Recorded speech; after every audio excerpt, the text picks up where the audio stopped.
friends. Uncle Marv here with another episode of the Unhealthy Podcast. Our goal is to live healthy and be happy in all areas of life. And we are continuing our series in Calling in the One with Coach Elle.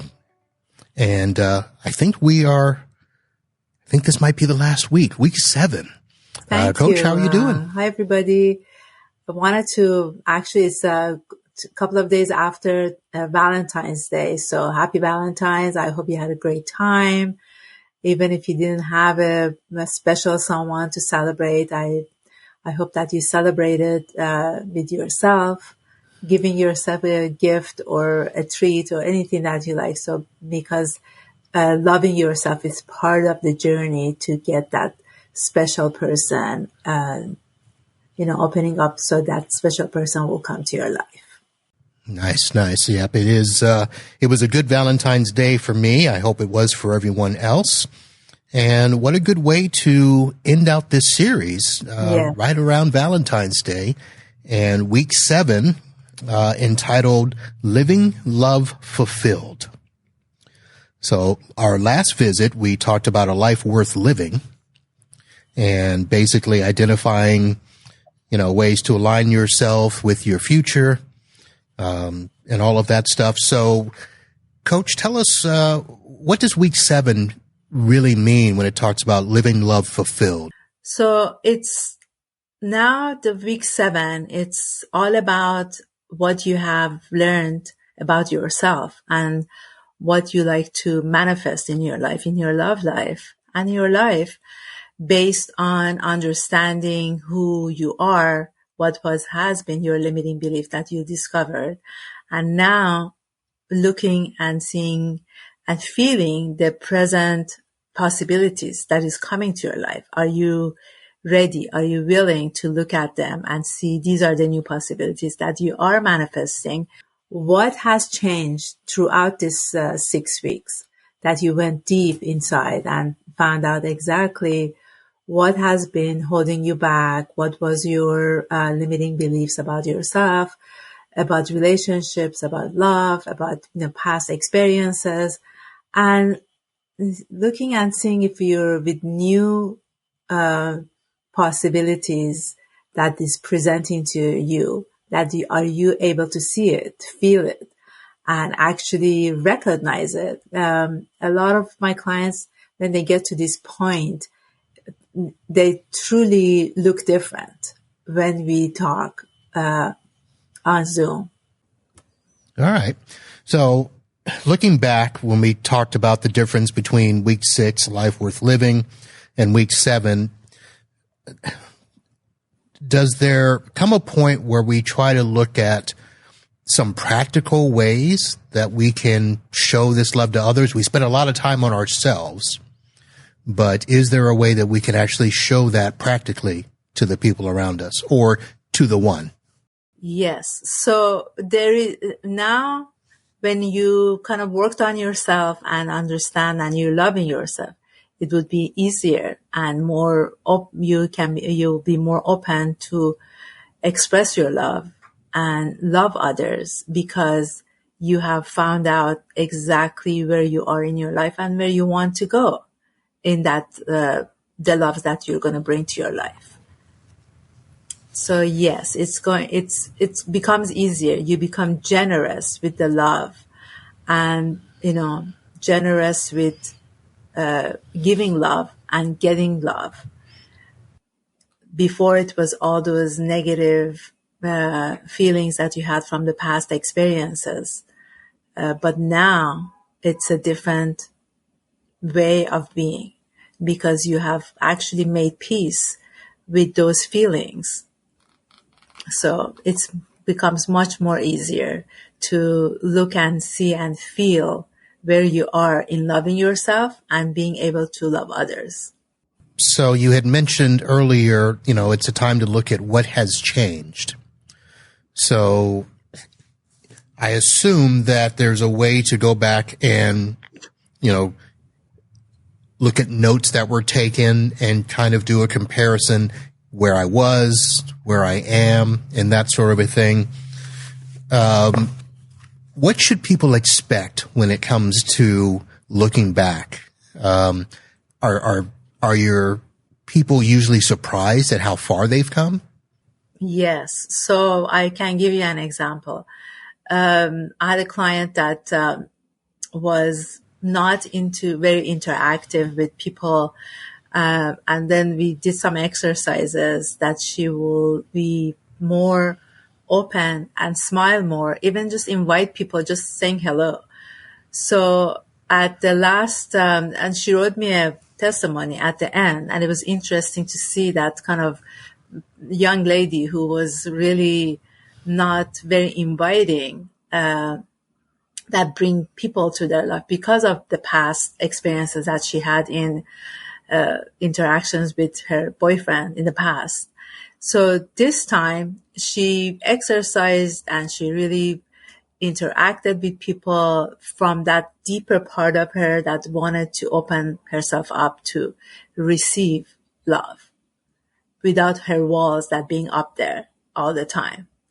So, I mean, her face even changed. The third or fourth time that we had a conversation, the sessions that we had, she looked different. When you're deeply happy with who you are and your life around you, you look different. You smile more. There is a different way that you kind of represent yourself.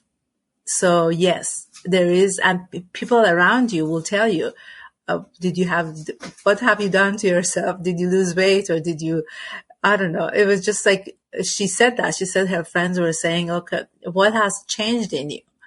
Because there's nothing that you can put a finger on. It's just the emotions within has changed. So. And I imagine that change, not only will it cause people to ask those questions, it sounds like it would cause more of an attractiveness in terms of yes. people, now showing interest where they did not show before, yes. maybe. Yes, exactly. And then in this section, we also talk about how to expand from me to we. And because a lot of people, because of those hurts in the past, they go within. They don't open themselves up to invite people to their life. And then there's a section in the book that we talk about, look and see if you have expanded yourself from me to we, and if you're open to do that. And it's just those feelings that you have in the past changes because you're happier inside. And you're not looking from outside to be that content, happy person. So I know that by this point in time, people should know what we're talking about in terms of the book, but the series is called Calling in the One, and this is actually a book of that same title, 7 Weeks to Attract the Love of Your Life. And that's the book, and obviously we've had links in the show notes, and Coach Elle is certified. Are you considered an instructor or just simply a coach? Just simply a coach. I actually recently got another certification, but that's another thing. But yes, calling the one and conscious uncoupling. Yes. All right. The book by Catherine Woodward Thomas. And again, we'll have links in the show notes. And it's a great book when it goes into the 7 or more weeks, if it takes a little longer to get through these things. Weeks 3, 4, and 5 are kind of like amen corner of the Masters tournament. It's a little tougher for some, right? Yes, exactly. And then, this last one is, we actually kind of looking back and see where they are. When we talked about forgiving yourself and forgiving others. So we question, were you able to? Who are those people that you would like to forgive? And would you be able to do that? Have you, get to that space that you can? Some people, it takes them, 10 sessions to go through the step by step. Some people, it's faster. It just depending on the traumas or the experiences that they had in the past and how open they are to really go deep. Yeah.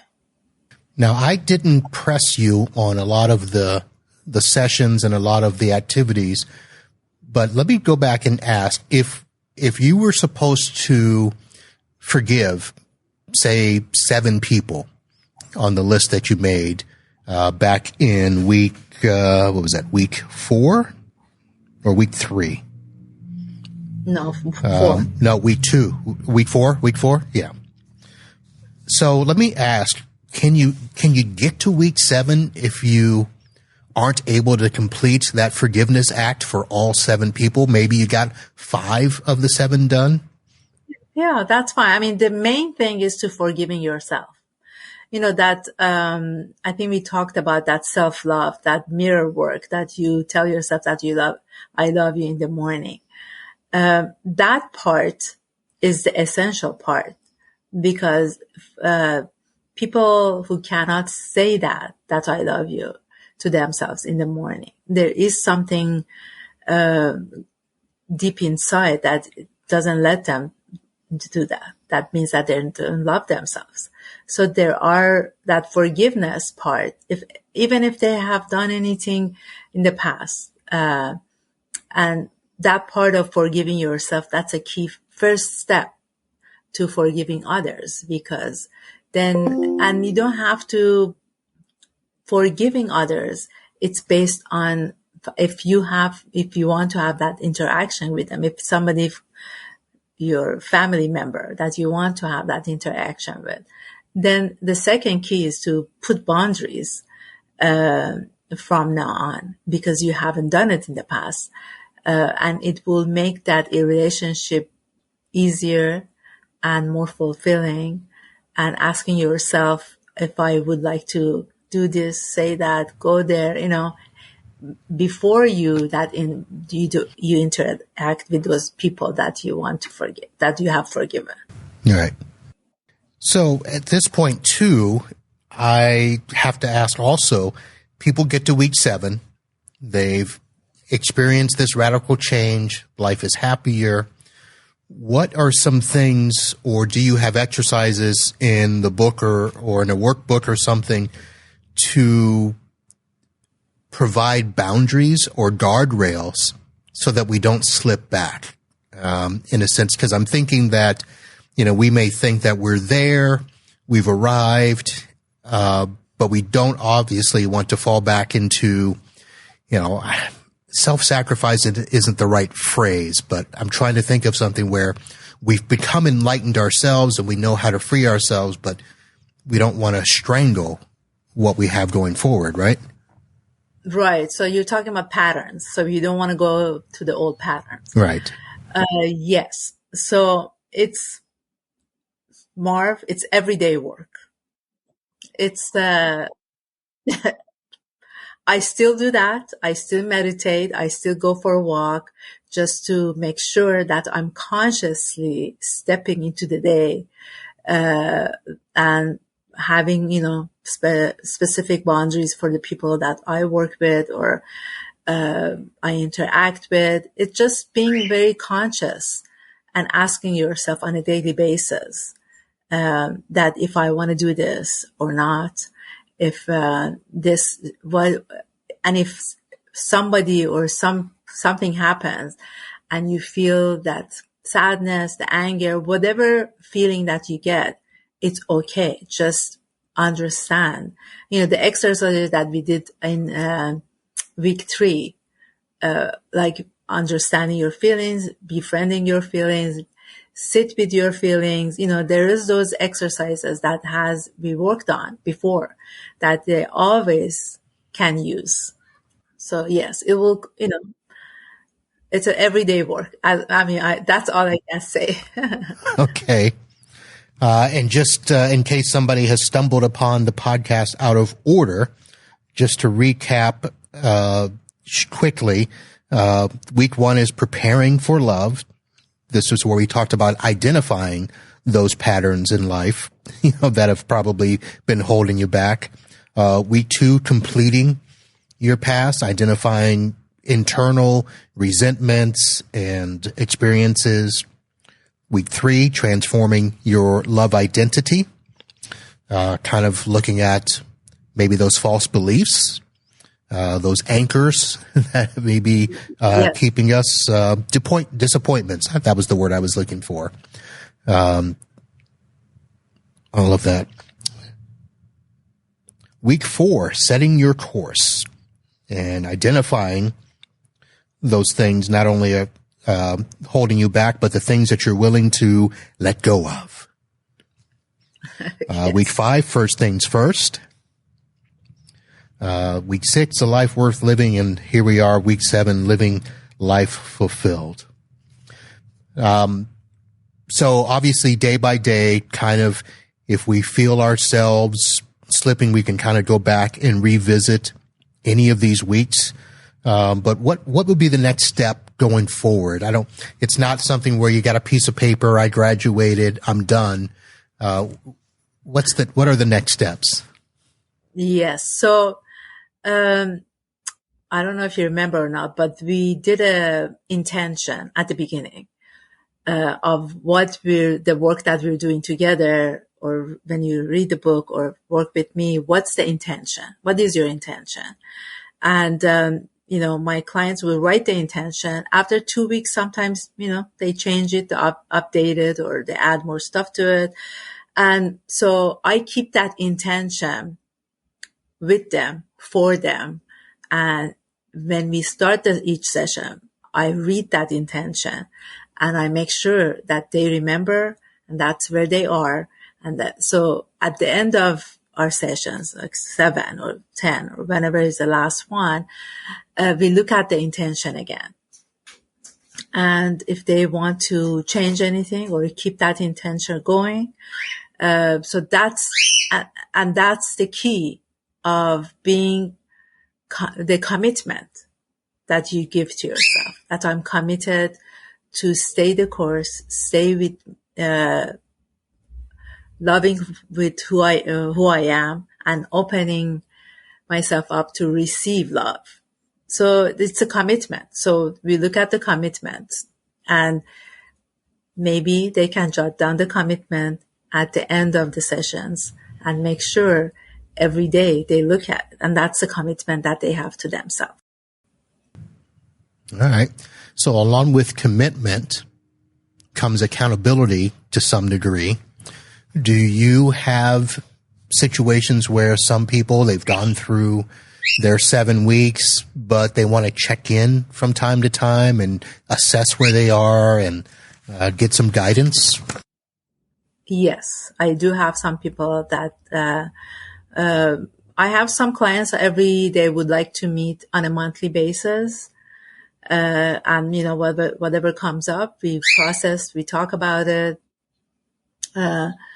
because it's a process that we can, when we talk about it, it becomes more open, easier to digest. So yes, so I do have some clients that they want to continue. All right. When we started off, before today's sessions, we talked about a journal that you can make available to people. Tell us about the journal. I call it a discovery journal. This is the journal that they can use, that they would, it's questions that they can ask themselves and write in their journal. And it's a discovery journal about who they are, where they want to go, and what they want to manifest in their life.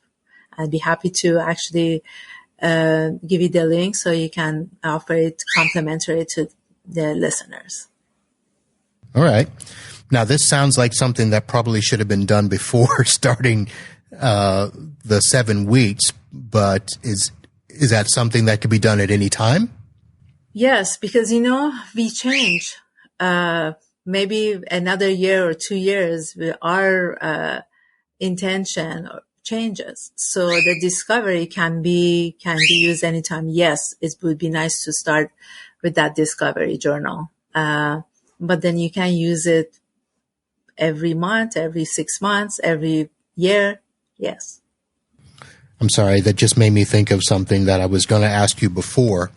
I know that in a lot of these, we talked about the things that we've identified in what we want, in terms of expectations, in terms of disappointments. I don't know if I've asked you this, and if you remember that I did, you can let me know.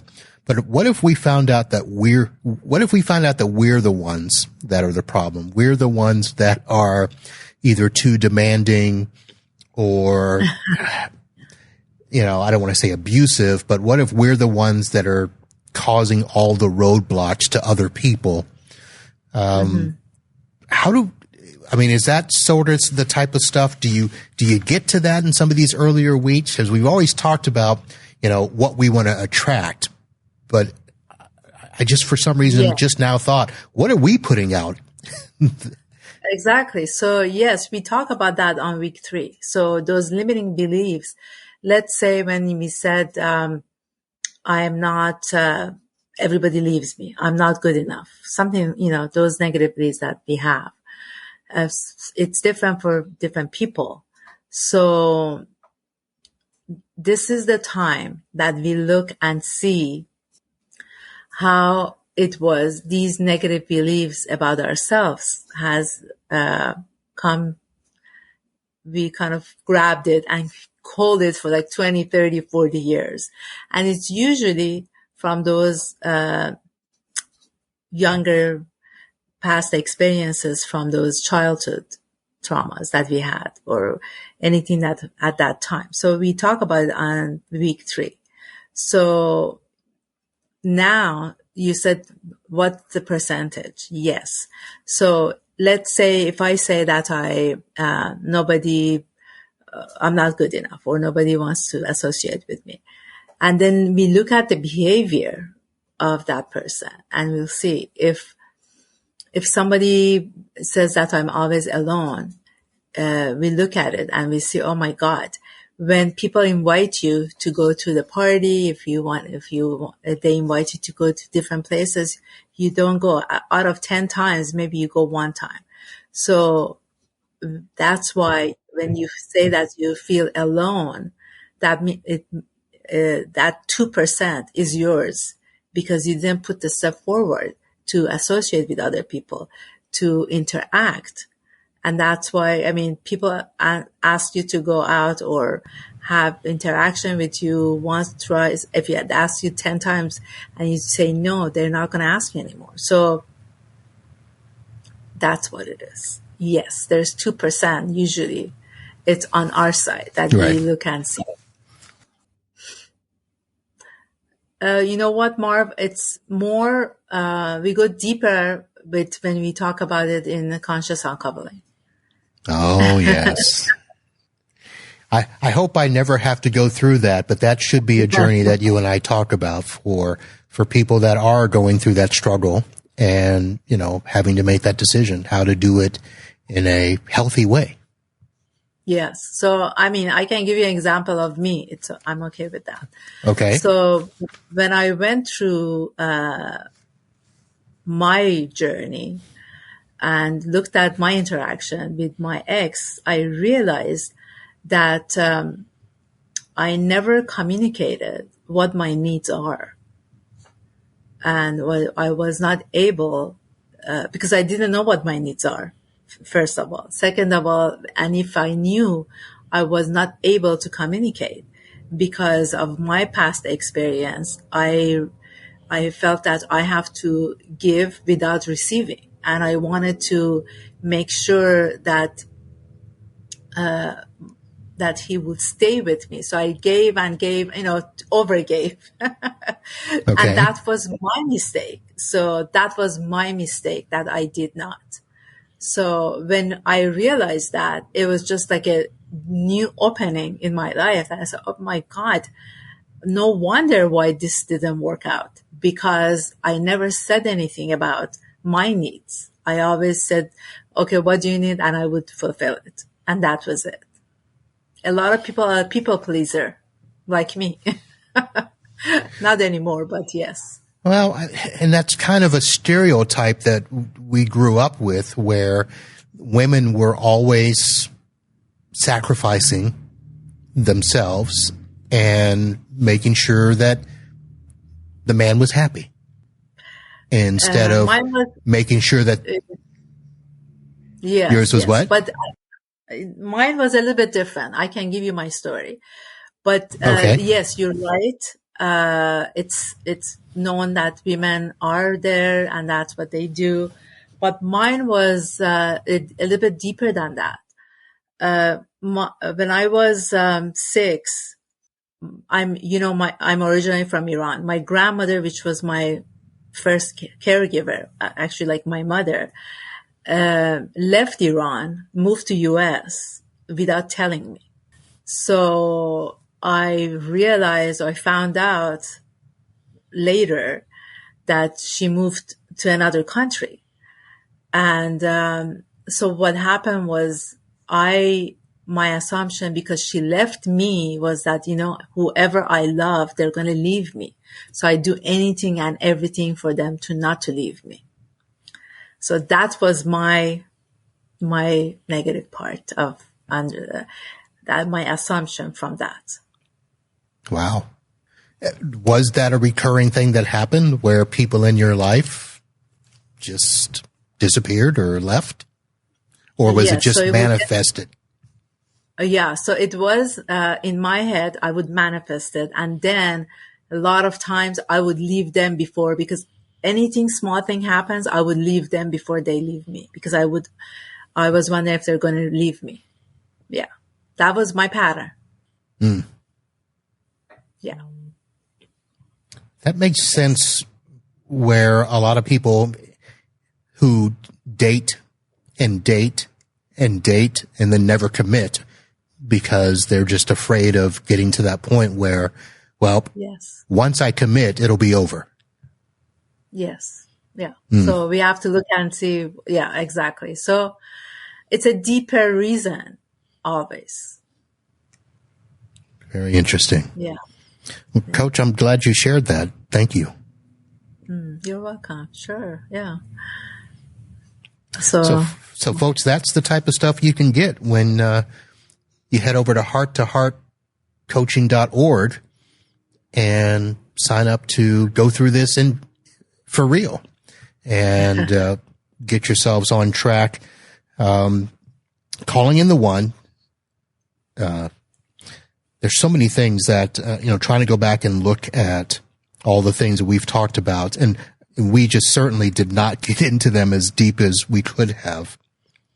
But basically turning obstacles, disappointments into opportunities, discovering how to show up, radiant, irresistible. Yeah. And being grateful for all you have. Yeah. Yeah. For everything. Yeah. All right. So what else can people find out when they head over to your website there, hearttoheartcoaching.org? Yes, I have 2 different coaching modalities, actually 3 now. But the new thing is I put together, I call it Love Mastery, Calling in the One Journey. It's a 12-week program that it's for 4 to 6 people. It's a group program that we meet every week and we go deep. And we also I also offer them 2 one-on-one for the week 3, which is, going deep, and also maybe the week 6 or 7, the end portion of or the week 10 or 12, the last portion of it. So this is what I put together. Usually what happens is when you're in a group and people share, it's a very, small group, very confidential. And when you share and you hear other people's stories, it makes more impact. So that's why I put that together. It's a group program. Whoever is interested, they can, set up a time with me so we can talk about it in a deeper portion of it. And I'm excited. And that's on the website now? No, not yet. I just did a workshop. Not yet. I did a workshop yesterday introducing it to the people who came to the workshop. So I'm working on it. I'm gonna launch it in end of March. Okay. Well, people can just head over to the website and schedule a free call and get more information on that and get on the path to creating a healthy, happy love. Yes, for sure. All right. So we'll definitely make a note here to remind people of that and to get a link to your self-discovery journal. And then we're going to have to come back and go ahead and go through that conscious uncoupling. Yes. Yes. Yeah, I mean, it's a lot of, I had a couple of clients that they were divorced for many years and decided that love is not for them. And part of it is they haven't kind of finished that interaction in their head, in their heart with that ex. So it's the conscious uncoupling is for them or people who are in a relationship and questioning if they're going to stay or not. So there's different version of people that can use this, and we can talk about it when we start the podcast on it. Not to get too ahead of ourselves, but you and I will talk later down the road about that. But right now, it's finishing up the calling in the one and making sure that, again, if you've caught this episode and you haven't gone back and listened to the previous weeks, head over to unhealthypodcast.com and just simply do a search for all the episodes featuring Coach Elle and go back and listen to them in order. And I'm sure you'll find some great knowledge there. Well, Coach, this has been great. Thank you so much, Marv. I appreciate that. Thank you, everyone, for listening. And make sure that you know that you're here to love and be loved. All right. Thank you very much. And that's going to do it, folks. We thank you very much for continuing this journey with us. And as I mentioned at the start of the show, the goal here is to live healthy, be happy in all areas of life. And that includes relationships. And I hope that you found some value in this. And we will see you guys later. Remember to head over to Coach Elle's website, hearttoheartcoaching.org, and get the information there and continue your journey. And that's going to do it. And we'll see you soon. And until next time, holla.